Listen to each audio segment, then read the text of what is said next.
বঙ্গোপসাগরের নিম্নচাপটি আজ শনিবার দুপুরের মধ্যে ঘূর্ণিঝড়ে রূপ নিতে পারে বলে জানিয়েছে আবহাওয়া অধিদপ্তর। ঘূর্ণিঝড়ে রূপ নেয়ার পর সেটি প্রবল ঘূর্ণিঝড়ে পরিণত হয়ে রোববার সন্ধ্যা নাগাদ দেশের দক্ষিণ পশ্চিম উপকূলে আঘাত হানতে পারে। আবহাওয়া অধিদপ্তরের পক্ষ থেকে গতকাল সকালে নিম্নচাপ সৃষ্টির কথা জানানো হয়। এজন্য দেশের 4 সমুদ্র বন্দরে 1 নম্বর দূরবর্তী সতর্ক সংকেত জারি করা হয়েছে। মাছ ধরার যানগুলোকে গভীর সমুদ্রে না যেতে বলা হয়েছে। নিম্নচাপটি ঘূর্ণিঝড়ে রূপ নিলে এর নাম হবে রেমাল। নামটি ওমানের দেয়া, যার অর্থ বালু।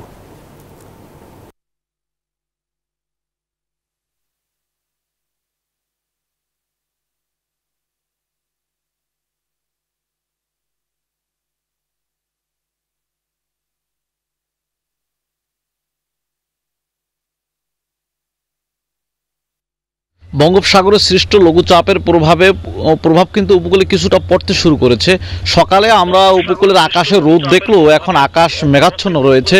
এখানকার যে মানুষগুলো রয়েছে তারা কিছুটা প্রস্তুতি নিচ্ছে যে ঘূর্ণিঝড় আকার যদি ধারণ করে লঘুচাপটি, তখন তারা কিভাবে উপকূলে থাকবে সেজন্য অনেকেই কিন্তু প্রস্তুতি নিচ্ছে। যে সকল মাছ ধরার ট্রলারগুলো সাগরে ছিল সেগুলো তীরবর্তী এলাকায় চলে এসেছে। এর বাইরেও যে লঞ্চগুলো, ছোট ছোট লঞ্চগুলো রয়েছে, স্পিডবোটগুলো রয়েছে, সেগুলো চলাচলের জন্য সতর্ক অবস্থায় তারা রয়েছে। প্রশাসনের পক্ষ থেকেও প্রস্তুতি রয়েছে। আপনি জানেন যে এলাকার এমপি পটুয়াখালী 4 আসনের এমপি অধ্যক্ষ মহিবুর রহমান, যিনি দুর্যোগ ব্যবস্থাপনা ত্রাণ মন্ত্রণালয়ের প্রতিমন্ত্রী হয়েছেন, তিনি উপজেলা নির্বাহী কর্মকর্তাকেও সকালে ফোন করে প্রস্তুতি নেওয়ার কথা বলেছেন, নির্দেশনা দিয়েছেন যাতে উপকূলীয় এলাকায় কোনো মানুষ যেন ক্ষতিগ্রস্ত না হয় সেজন্য প্রস্তুত থাকার কথা বলেছেন। প্রশাসন আমাদেরকে এমনটাই কিন্তু জানিয়েছেন। আর এর আগে যতগুলো ঘূর্ণিঝড় এলাকায় হয়েছে সবচেয়ে বেশি ক্ষতিগ্রস্ত হয়েছে কিন্তু পটুয়াখালীর উপকূলের মানুষ। কারণ এই এলাকার মানুষের জীবনযাপনই কিন্তু, বেশিরভাগ মানুষের জীবনযাপনই কিন্তু ঝুঁকির মধ্যে। অনেক এর আগে যে সিরোর আয়লা হয়েছে, সে সকল ঘূর্ণিঝড়গুলোতে যে সকল বেড়িবাঁধ বিধ্বস্ত হয়েছিল সে সকল বিধ্বস্ত বেড়িবাঁধ কিন্তু এখনো পর্যন্ত সংস্কার করা হয়নি। জোয়ারের পানি বেশি হলে সে সকল বেড়িবাঁধ দিয়ে লোকালয়ে পানি ঢুকে অনেক বাড়ি কিন্তু জলাবদ্ধতায় পড়ে থাকে। বিশেষ করে রাঙ্গামালী উপজেলার চরমন্তাজ রয়েছে যে এলাকা কিন্তু মূল ভূখণ্ড থেকে সম্পূর্ণই বিচ্ছিন্ন একটি এলাকা। ওই এলাকায় অনেক জায়গায় কিন্তু বেড়িবাঁধ ভাঙা রয়েছে। সে সকল ভাঙা বেড়িবাঁধগুলো এখনো পর্যন্ত কিন্তু সংস্কার করা হয়নি। সে এলাকার মানুষ যখনই আকাশ মেঘাচ্ছন্ন হয় অথবা আবহাওয়া অনুকূলের বাইরে চলে যায় তখন কিন্তু ওই এলাকার মানুষ একটু আতঙ্কে থাকে। এই আজ যখন একটু সকাল থেকে মেঘ করছে তখন কিন্তু সে এলাকার মানুষগুলো একটু আতঙ্কের মধ্যেই রয়েছে যে আসলে আবহাওয়া পরিস্থিতি কি হবে, এমনটাই কিন্তু তাদের মধ্যে একটু চিন্তা রয়েছে। আর যে বলগেটগুলো নদীর মধ্যে ছিল সেই বলগেটগুলো কিন্তু এখন পণ্য খালাসের কার্যক্রম চালাচ্ছে। এতটুকু ছিল পটুয়াখালীর উপকূল থেকে আমার কাছে এই মুহূর্তের সবশেষ।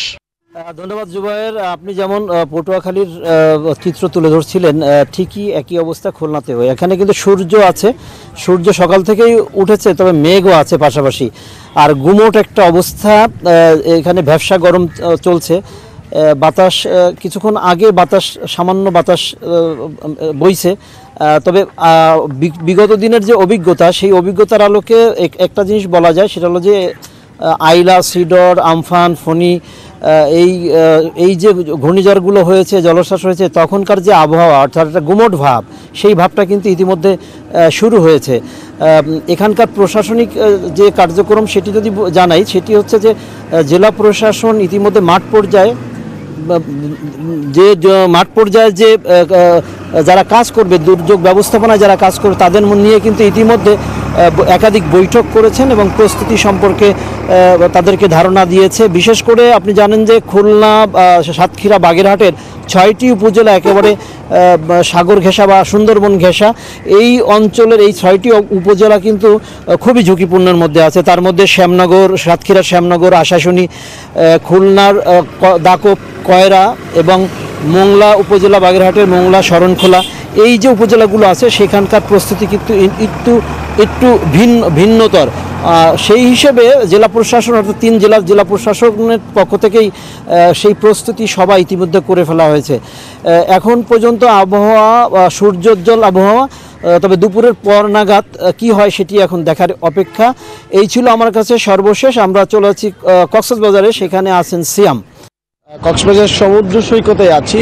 এখান থেকে ঠিক 630 কিলোমিটার দূরে এই নিম্নচাপটি অবস্থান করছে বলে আবহাওয়ার যে পূর্বাভাসের যে বিশেষ বিজ্ঞপ্তি দেওয়া হয়েছে সেখানে উল্লেখ করা হয়েছে যে প্রতিবারের মতো যদি বলতে চাই যে কক্সবাজারের যে উপকূলীয় এলাকাগুলো আছে সেখানে সবচেয়ে বেশি আঘাত হানে কোনো ঘূর্ণিঝড় হলে, যদিও বা আজকে দুপুরের পর থেকেই সেটি কিছুটা প্রভাব ফেলতে পারে। তবে সকাল থেকে আকাশ মেঘলা রয়েছে এবং সমুদ্রের পানিতে আমরা স্বাভাবিকের চেয়ে কিছুটা পানি উচ্চতা দেখতে পাচ্ছি এবং একই সাথে সমুদ্র সৈকত এলাকায় যে কড়া নজরদারি রয়েছে জেলা প্রশাসনের পক্ষ থেকে, সমুদ্র সংশ্লিষ্ট যারা আছে তাদের পক্ষ থেকে এবং পর্যটক যারা এসেছে তাদের নিরাপত্তার জন্য লাইফগার্ড সহ অন্যান্য যারা এখানে সেবা দিয়ে থাকেন তারাও সজাগ রয়েছে।